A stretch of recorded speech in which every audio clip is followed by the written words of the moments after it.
If J.J. McCarthy is the quarterback moving forward, it stands to reason that the offense should change around his skills. But what would that even look like? Welcome to the Locked On Vikings podcast.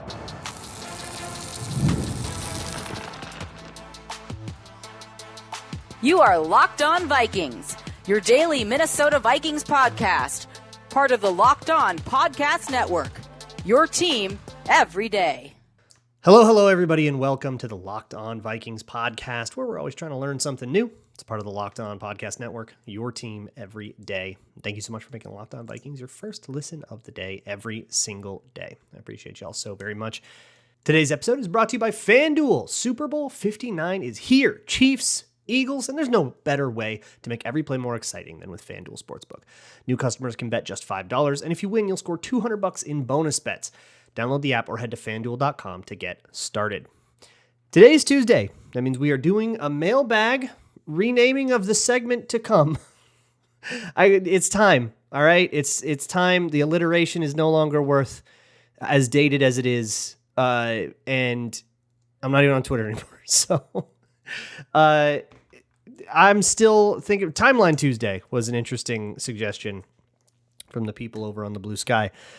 Which is where a lot of these questions are from, as well as from email. If you ever want to send me one at lockedonvikingspodcast@gmail.com. And you can also fill out the Google form in the show notes, linked underneath any episode in the description or the show notes. So the first one that I'm answering today comes from We'll Miss You, Sam, who asks, I, for one, think we should let Sam go and move forward with J.J. McCarthy. And the oops, all shot plays call sheet is too fragile. How do you think the offense evolves with McCarthy behind center? What would you like to see? So I've been thinking about this a lot. And one of the most discoursed plays right now is the final fourth down call in the AFC Championship with Steve Spagnuolo calling a really, really cool blitz to get Josh Allen under pressure. He heaves one up to Dalton Kincaid. He can't come back to it and get it, and it's over, right? Really cool play call. Really cool pressure to essentially fake an overload one way and then send a corner the other way. You're kind of doomed if you get caught doing that. The only way to beat that is to punish that corner by throwing where that corner's coming from. And on 4th and 5, that can be kind of hard. So that's why these kinds of pressures always come up in those like gotta have it situations where there's no run game, there's no short game, there's, you gotta have it. And there's been a lot of talk about the various nature of that, what Josh Allen should have done, what the offensive line should have done there or whatever. But I think one of the things that was really stuck in my head about it, and I promise this is coming back around to the Vikings, is so the Vikings condense the formation a lot. And they do that to get free releases for Jefferson and Addison. Because really, Jefferson and Addison, the teams that gave them the most trouble were teams that had the courage to press them physically. And if that meant giving a whole bunch of help over the top and being in cover 2 all day long, then so be it. But those were the teams that really got Jefferson and Addison to look the worst, was to beat them up. And if there is one weak point of this wide receiver room, it's that these guys are finesse. They're all about very explicit details and sometimes very minute details that make all the difference. And I think that's what makes them great. But those details can be like, you can blow them up if you get a good punch in right off the line of scrimmage, right? You mess up that rhythm and that timing. Suddenly all those little finely tuned details are totally thrown out of balance. That is why the Vikings use condensed splits. You want to get them free releases, use motion, get them free releases. Don't let somebody just stand there right in front of them and press them all day. You have the capability to get rid of that. So they condense a lot. And that's where the Bills were on that 4th and 5, is in a condensed formation. And there is a tendency, Cody Alexander pointed this out and a bunch of other people talked about it too, there is a tendency to, if you're going to bring the corner in to essentially the box by condensing the formation, we're going to blitz that corner. You're going to put him that close to the quarterback. We're just going to send him at the quarterback. You're not going to have any time. And I think solving that problem is going to be key beyond the Vikings. This is, I think, a key sort of cat and mouse moment in this whole offseason across pretty much every offensive coordinator. Condensed splits are so popular. They all stemmed from McVay doing it, a few years ago, and when Jared Goff was on the Rams, when they were the St. Louis Rams right away. But even when they came to LA, or no, he joined right when they came to LA. He was never a St. Louis Ram. What am I talking about? But the condensed splits are all the rage. They're in fashion, and blitzing against those is what's in fashion on defense. And when what's in fashion on defense is beating what's in fashion on offense, offenses are going to change. What they change to is now up to all the brilliant minds in their labs all offseason, and Kevin O'Connell is one of those, alongside Wes Phillips and everybody else on the staff, right? So when it comes to J.J. McCarthy, I think all of this has been leading to me saying, I think they spread it out more. I think there's a really good reason to spread it out a little more and to almost Miami Dolphins style use motion to get those free releases, maybe even more spread out stacks to get free releases. Do that Cliff Kingsbury double stack wide formation, which only really works when you're an option team, but tools like that, or split out bunches, flanked out bunches, to try to get that same confusion and kind of have your cake and eat it too, without condensing the whole formation in and bringing that corner in. If like the reason you want to condense, not just to get free releases, but it almost guarantees that you get outside leverage from the corner. So you can run a lot of in breakers against that. And it also gives you a ton of space on the outside to run, flooding concepts and rollouts and stuff. And not to mention, suddenly giving the skinniest guy on the defense an important run roll is an exploitable thing. So all of that is still like usable and good, but the world of spreading it out, I just can't stop thinking about Joe Burrow and the Cincinnati Bengals spreading it out, doing timing stuff, little movements in the pocket. And I think that what they do in Cincinnati fits McCarthy's skill set well. So if I were to have to predict, I would say something like that. But I've made these kind of predictions before with the Vikings coaches, and then they go a totally different direction than I even could conceive of. And you're like, oh, well, that makes way more sense, and here's why, and all that. And I much prefer to kind of break it down once I've already seen it. So yeah, we'll see what happens, but that's a long-winded explanation there. Emmy asks, setting expectations for J.J. McCarthy, how much do you think a setback in his rookie year will permanently damage his development? Permanently, I don't think that's the way that we should approach it, because what he's doing in his development is still going to happen. It just happens on a different timeline. Emmy continued to write about how it messed with Lewis Cine. You have to remember there was a complete defensive scheme overhaul. And while I think that the Vikings will do stuff out of different formations and maybe change the angles to fit J.J. McCarthy better, you're not going from one kind of system to another kind of system. You're not trying to go from speaking Spanish to speaking French. You're going from speaking Spanish, but the way they do it in Spain, to speaking Spanish, but the way they do it in Mexico. It's like, you'll figure it. You'll be fine. It'll take a little getting used to, and then you'll be fine after a couple days. So I don't think that applies. I don't think that's a good analogy. But that's just, he hasn't worked. He was supposed to work on his mechanics. We talked a lot about the mechanics that he's trying to work on. And over the whole summer, and we did a big long one a couple weeks ago. If you want to go listen to that about how his hips turn and his shoulders and how he over rotates his hips and all that stuff. And when you're rehabbing, that completely goes out the window. But when you're rehabbing physically, you're still working mentally. So it's just that he's still going to have to do that. So if you want to set expectations for J.J. McCarthy, I want you to take whatever expectations you had the day after that preseason game, before you knew, before the news broke that there was a knee issue, before he did, because I think the first thing we found out was he didn't show up to practice, right? So the night after that preseason game, and you went, okay, J.J. McCarthy had kind of an interesting day, had that interception, couple good throws. We have a lot to talk about. I wanted you to take that opinion, suspend it in midair, freeze it in amber, and then melt it away Jurassic Park style right now. You should have the exact same opinion. Nothing should have changed. You shouldn't say, but now it's year two, and now, year two is going to have the year two expectations, and he's supposed to take a step forward. No, he can't take a step forward. He blew his knee out. How's he supposed to take steps, dude? Come on now. Skull Drew asks, Listening to you talk about JJ McCarthy's fundamentals and how it starts ground up makes me wonder, could it be that changing how he used his legs caused the tear in his knee? I can't possibly speculate on why a knee injury would happen. There are so many reasons for that to happen, with the way cleats grip the ground, the way that, quarterbacks' knees get rolled up on weird all the time. It could have been one of 1,000 moments. I'm not going to get into that. I think that is as perfectly valid a theory as any of the other 1,000.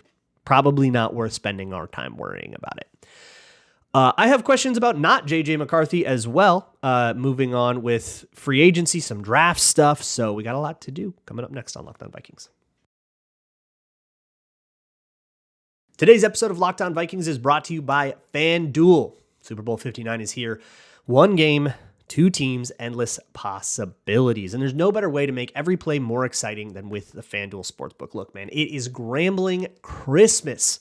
This is the time of year to go put out a stupid one on the national anthem length or the Gatorade color or your classic props and over-unders and parlays and spreads and whatever else you like to do. So whether it's predicting your anytime touchdown scorers or even calling the MVP, get in the action. You can even live bet all game long. Wait for the first half, feel out the game, and then see if you can't guess how the second half is going. Download the app or head to FanDuel.com right now to get started. And if you bet if you place a $5 bet, you can potentially win $200 in bonus bets just for winning that $5 bet, no matter what that $5 bet is. Bet just $5, and if you win, you'll score $200 in bonus bets. That's FanDuel.com. Bet with FanDuel, official sportsbook partner of Super Bowl 59. Next one comes from I Am Jega, who asks, do the Vikings have a written agreement with GMs to not draft or sign competent O-linemen? I've been watching them 13 years, all 13 of them. They've always lacked competent O-line. You 13 years? Oh, come on, man. I got people in my YouTube comments that are like, I've been watching since 1961, okay? They've seen it. They've seen it all, and they've seen some good O-lines. I think until probably the meltdown of 2015, 2016. The 2015, 2016 O-line was a true meltdown where, you lost both of your starting tackles, you lost your center, and you lost like a guard all in the same offseason. And it's so hard to recover from that stuff, especially when you add in a whole bunch of unforced errors. But when you do this kind of thing, when you do that, I've been watching them 13 years. I've been watching them 67 years, however many years it's been. I've been watching all the time. You are essentially pinning on the current Vikings the sins of the old Vikings. Look, it was really stupid of the Vikings of 2018 to move Mike Remmers into guard. We all know that now. That was not a wise decision. They did it. It didn't work. He ended up cut the next year. The people responsible for that don't work here anymore. They're gone. You wanted them gone? They're gone. Congratulations. They're good. You're done. It's over. It's a new group of people now. And so the group of people now, which is Chris Cooper, right? He's the O-line coach. He's been here 3 years. Christian Darrisaw has taken a step forward. I would give Chris Cooper some credit. I know he was a Rick Spielman draft pick, but between 2021 and 22, there was a big leap. Darrisaw looked like he was playing at that same level for the first half of this year before he got hurt. Garrett Bradbury has stepped forward. Brian O'Neill has gone from a pretty good player to a Pro Bowl player now, 2 years in a row. I know he's an alternate this year, but I'm counting it because in my heart it counts. So I think what they've done has gotten the results that they are looking for. And stylistically, I have some things that I whine about with the way the Vikings coach O-line, but that's me liking apples and them liking oranges. Okay, don't read into it too much. But the other thing is, and I think this is important perspective, okay? When it comes to O-line, the Vikings had like an average O-line. I know that sounds like an insane thing to say, but if you look at all the metrics, they were like 16th, 17th, maybe 13th, depending on when you looked at it. Maybe they could have been flirting with 10th. They hovered around the middle. So what you saw on O-line, that's the state of O-line in the whole NFL, baby. Everybody sucks. It ain't just the Vikings. Do they have an agreement with the GMs? No, they have an agreement right now with high schools. And if you have a really athletic high schooler, that kid ain't playing O-line because O-line is not fun. There's no money in it. If there's some, super athletic kid that's definitely going to the NFL, going to some high school in Texas, that kid's playing D-line. It's just how it is. And so there is an epidemic of O-line it's just not an abundant thing. There's just not a lot of good O-linemen coming out of high school and college, not enough to feed the whole NFL. So bad guard play is everywhere. And it gets so much worse than what the Vikings had this year. It gets a lot better. Some teams, Lions, Eagles, the good teams, Bills were great. They have great trenches, and that's you got to build it right, trenches out. But trust me, just trust me. It gets so much worse. It gets so much worse, and it has been worse. Like not 3 years ago, not even one presidential administration ago. It was horrific. We had Dakota Dozier. Remember that guy, Tom Compton? Those guys wouldn't even make this team. So progress is being made, but it's never Rome wasn't built in a day. Sneakin asks, I know we're probably going to try to upgrade IOL, but how likely would we be to draft a center? I am unfamiliar with the centers on the board, but my answer to all of these kinds of questions, a bunch of questions were like, what do you think about this player? Do you think they could draft a running back? Do you think they could draft a blah, blah, blah? My answer is going to be the same no matter what the position is, so I'll do a catch-all now. Depends on the board. I know that's a lame answer, but are there centers worth taking in the first round? Because a lot of years there aren't. I am unfamiliar with the centers as of this juncture. Okay, it's January. Give me some time. But if there's a center worth taking, sure. There's also a lot to be said that teams kind of liked, and I think this is part of the problem with O-line, the epidemic generally. They love to draft players who played at one position in college and be like, you're going to play at a different position. And then they don't learn that because they're also trying to learn NFL speed, and then they suck. And it's like, oh, well, this guy's a bust. It's like, you ruined him. You did it. It's your fault. But everything we've heard coming out of Minnesota is that they're happier with Garrett Bradbury than you are, and you kind of just have to suck it up and deal with that. You just have to kind of deal with the fact that maybe someone has a different opinion on Garrett Bradbury than you. And if you're getting your opinion from PFF, well, there's your problem. Frozen Northern Minnesotan asks, I've heard you mention that benching Ingram may have been a mistake, and I agree with you. When evaluating the impact of that decision on the O-line performance, what's the best way to differentiate the Darisaw injury against the Rams and the Ingram benching against the Titans, which I think was 2-3 weeks later? So you've stumbled upon something really profound here, and that is a mistake that is so easy to make is taking a full group result, a full team result, or even just a unit like O-line, and then trying to work backwards like on-off split style. Maybe that works with NBA plus minus, but football's a different sport with different dynamics. The way you differentiate is they're on different sides of the line, baby. Just look at them. Just go look at them. NFL Pro's not that expensive. Go look at them. It's I think $15 a month or something like that. Go check it out. Go pull it up. Go see, even watch a highlight reel and just keep your eye on one of those guys and see. You can see what happened with Cam Robinson, which was really knowable really predictable by the end. And I feel kind of sad that what I noticed about him in Jacksonville was what ended up getting exploited so bad by both the Lions and the Rams in the end.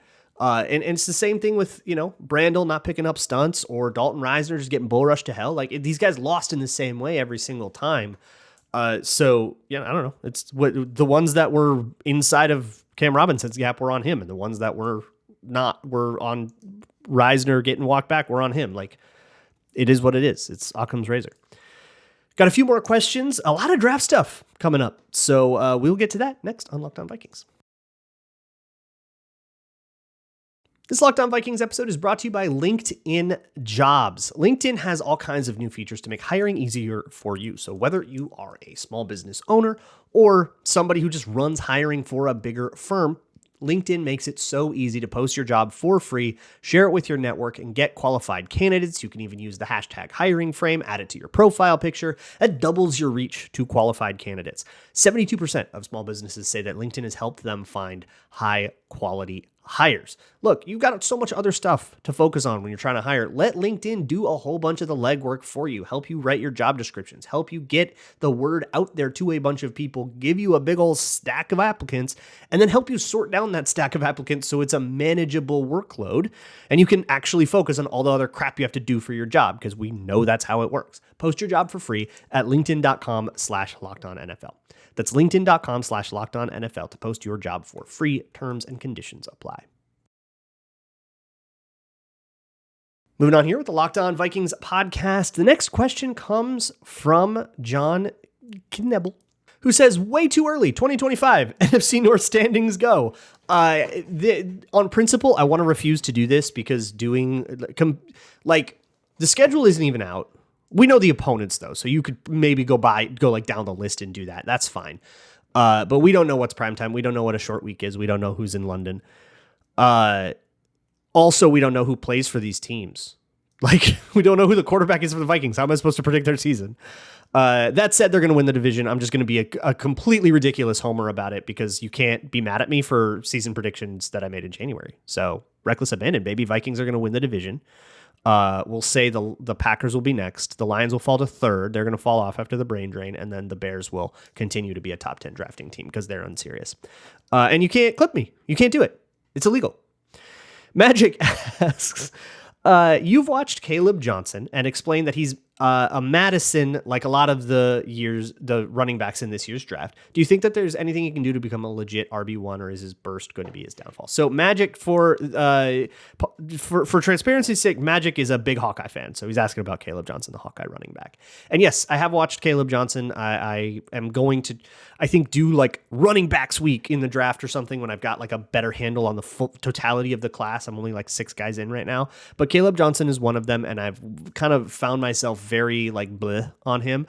And so many of these running backs, even the ones that are supposed to be like the better players, like Omarion Hampton and Judkins, the Ohio State dude, Caleb Johnson, they're Alexander Madisons.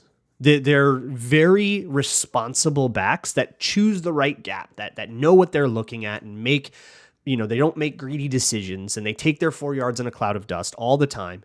But when they're out into the open field, when they have a lane, they don't see it, or they don't hit it with the burst that you see from guys that are true RB1s in this league. Aaron Jones just like screams through that hole. Alexander Madison last year never had it. He could get through that hole. He could get his shoulder down. He could maximize, squeeze every little bit of blood out of that stone. Same foot, same shoulder, get yourself down, bend over, 2 arms on it, all the things, the coaching points that you want. But ultimately, he just wasn't that fast. And that meant that you were never going to rattle off an explosive. So every play had to be successful because there was no making up for it later with a big 58-yard Cam Akers run. That's why I started to like Cam Akers better in 23 over Alexander Madison, which I was really ready to start like harping for that right when Akers got hurt.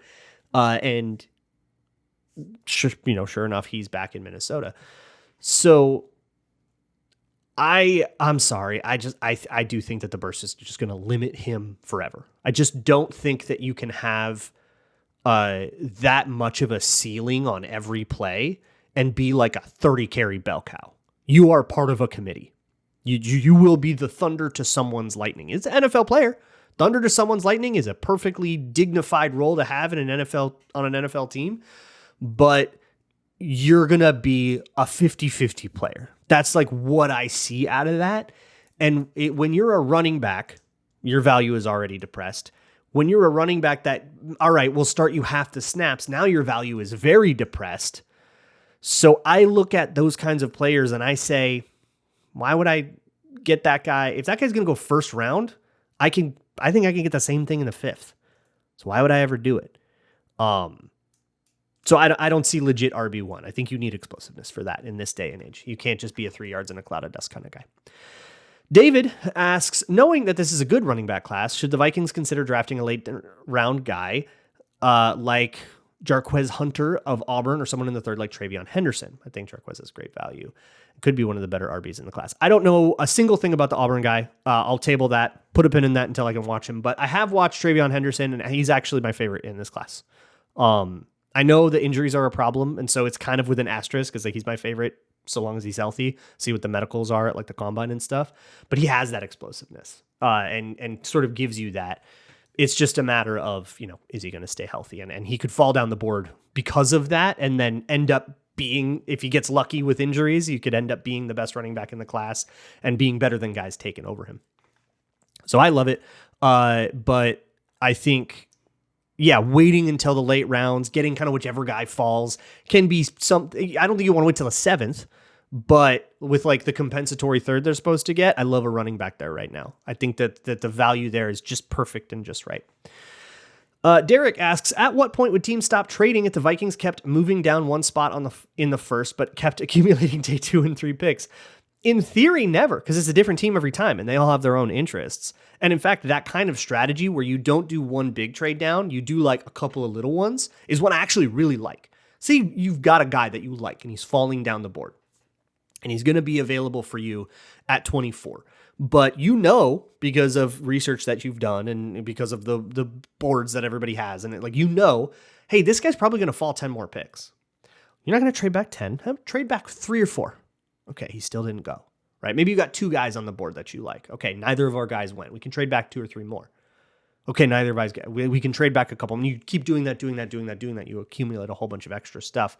The Vikings did that in 2019 when they ended up picking Alexander Mattison.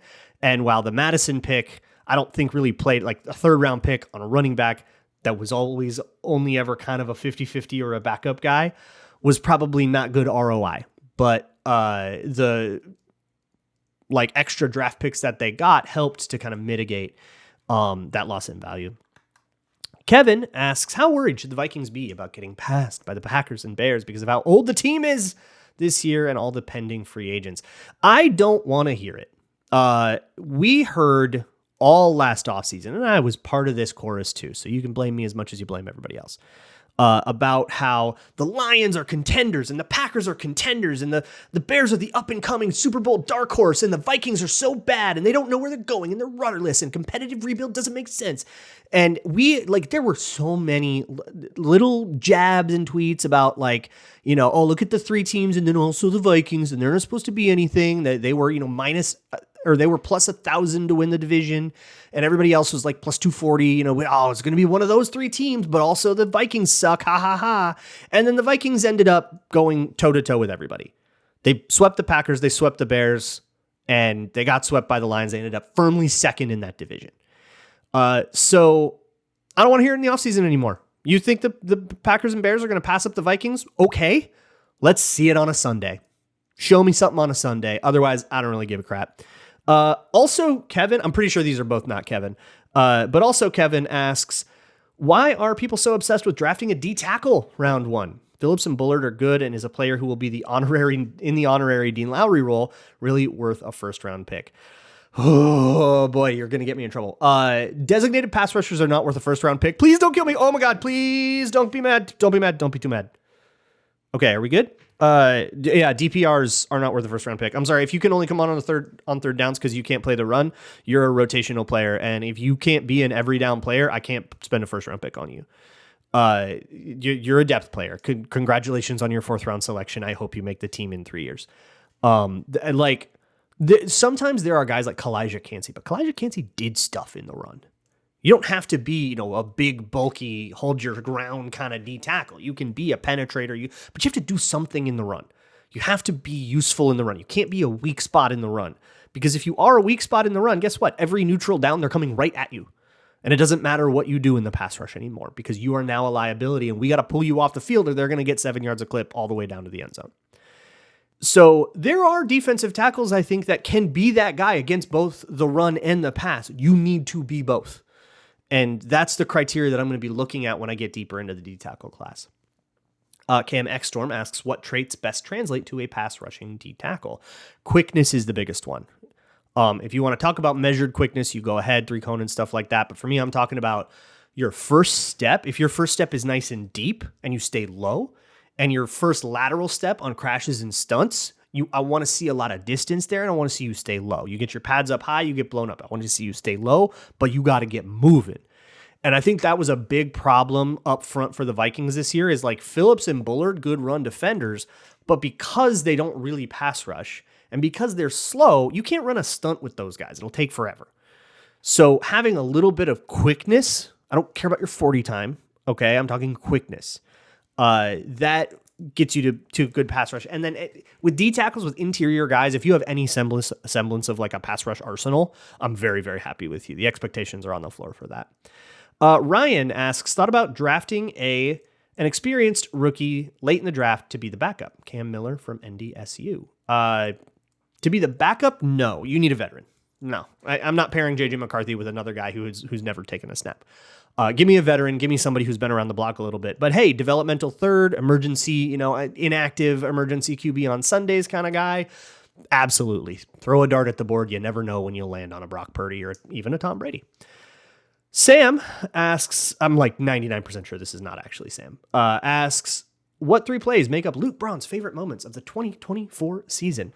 Whoo, fun stuff. I immediately go to the 97-yarder against San Francisco. That one just really sticks out to me as this moment where you go, oh my God, this is not like a fluky team catching the Niners on an off day. They're doing this on their own. They're really forcing the issue here and making something happen. And it kind of made me, that was a real watershed moment for me where I realized the team was for real. And that their preseason expectations were going to be proven really wrong, really hard.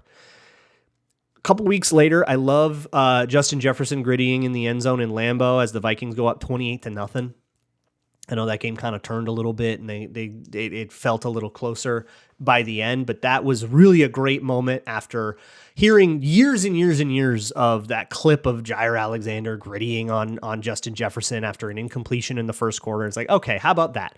He wanted to gritty in that end zone so bad he got it. I love that. I love that. I love that. I love that. And then probably the water. Does it have to be a play? I make my own rules. No, it doesn't. The water bottles in the locker room. I know people say that they celebrated too early, whatever, the Packers was their Super Bowl. No, it wasn't. Okay? They won that game. It can't have been their Super Bowl. They were celebrating Sam Darnold setting a career high in passing yards in that game. And it was this culmination of all of it. But if it must be a play, I'll say the play that represents that for me is from the game before in the rain against Seattle, climbing the pocket, hitting Justin Jefferson for the go-ahead, what would ultimately be the game-winning touchdown. God, so beautiful. So beautiful. This will be the Sam Darnold year for me, and I will always look upon that fondly, whether he stays or not. And the final one comes from a different Sam who asks, there's no way this is Sam, who asks, what NFL team would you put the highest tariffs on? This ain't that kind of podcast, but it's obviously the Packers. I will talk to you all tomorrow, and as always, Skull.